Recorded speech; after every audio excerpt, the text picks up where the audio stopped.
Labour leader Jeremy Corbyn risks losing votes unless he fights Brexit, a poll suggests.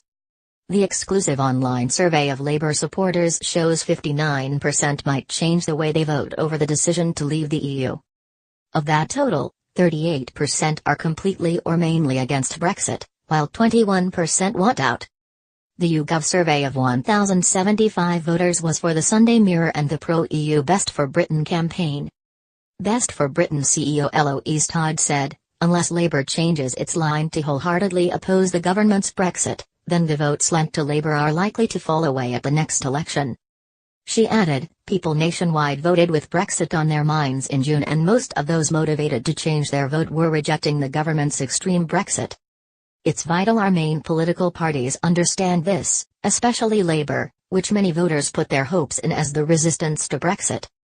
Although there was a huge surge for Mr. Corbyn in the election, the votes that got Labour over the line in many seats, including marginal seats in the north, were from those who wanted to ditch Brexit. The truth is the map of Leave and Remain needs to be redrawn.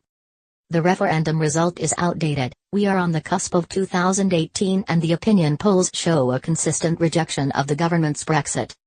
It's time for Labour to provide a real alternative, keep all options on the table for the country, and to commit to following the will of the people, including the right to stay in the EU if that's what people want.